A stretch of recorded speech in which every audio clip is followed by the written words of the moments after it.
कुरुक्षेत्र का विशाल मैदान, जहां जल्द ही महायुद्ध होने वाला है। सूर्य ढल रहा है, उसकी सुनहरी किरणें पूरे मैदान को एक अद्भुत आभा दे रही हैं।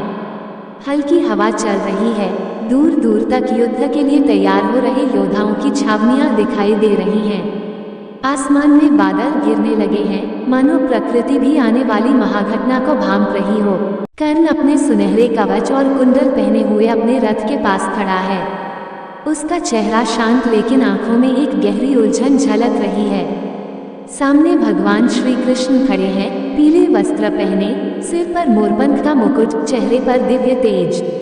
उनकी आंखों में करुणा और स्नेह झलक रहा है। कृष्ण को देखते ही कर्ण हाथ जोड़कर प्रणाम करता है। कृष्ण मुस्कुराते हैं और धीरे से कहते हैं, कर्ण, मैं तुम्हें एक बहुत बड़ा सत्य बताने आया हूँ। तुम सूतपुत्र नहीं हो, बल्कि महारानी कुंती और सूर्यदेव के पुत्र हो। तुम पांडवों के सबसे बड़े भाई हो। तुम्हारा अधिकार इस युद्ध में पांडवों के साथ खड़े होने का है। आओ, युधिष्ठिर तुम्हें राजा बनाएंगे, भीम और अर्जुन तुम्हें बड़े भाई का सम्मान देंगे।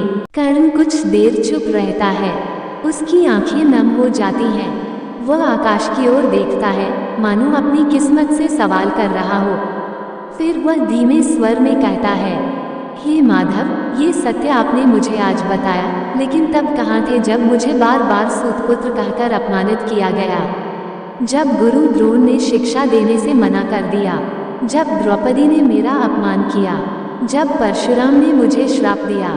कर्ण की आवाज में दर्द था, लेकिन उसका मन स्थिर था।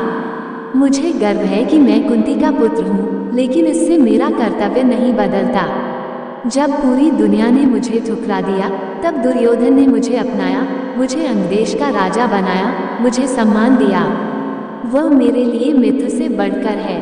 क्या मैं अब उसे धोखा देकर पांडवों के साथ चला जाऊं? नहीं माधव, मैं अपने धर्म से पीछे नहीं हट सकता। कृष्ण कर्ण की निष्ठा देखकर मुस्कुराए। कर्ण, तुम सच में महान योद्धा हो, लेकिन क्या तुमने सोचा है कि अधर्म का साथ देने से तुम भी अधर्मी कहलाओगे? क्या यह उचित होगा कि तुम धर्म के विरुद्ध युद्ध लड़ो? कर्ण ने सिर झुका लिया, लेकिन फिर दृढ़ स्वर में कहा, मैं जानता हूँ कि अंत में धर्म की विजय होगी और अधर्म पराजित होगा, लेकिन मैं अपनी मित्रता से पीछे नहीं हट सकता। मैं जानता हूँ कि यह युद्ध मेरी मृत्यु लेकर आएगा, लेकिन मैं अपने वचन को तोड़कर जीवित नहीं रहना चाहता। कृष्ण कर्ण की महानता और बलिदान की भावना को देखकर भावुक हो गए। उन्होंने देखा कि कर्ण अपने मार्ग से पीछे नहीं हटेगा। कर्ण ने रथ की ओर देखा, फिर कृष्ण की ओर। हे माधव, मेरी माँ कुंती को यह वचन दे कि उसके 5 पुत्र जीवित रहेंगे। मैं अर्जुन के अलावा किसी और पांडव को नहीं मारूंगा। यह मेरा अंतिम निर्णय है। कृष्ण ने कर्ण को आश्वस्त किया और दुखी मन से वहां से चले गए। वे जानते थे कि कर्ण धर्म और मित्रता के बीच फंसा हुआ था, लेकिन उसने अपने वचन को सर्वोपरि रखा। कर्ण अपने रथ पर चढ़ता है, हवा तेज हो जाती है, युद्ध के नगाड़े बजने लगते हैं।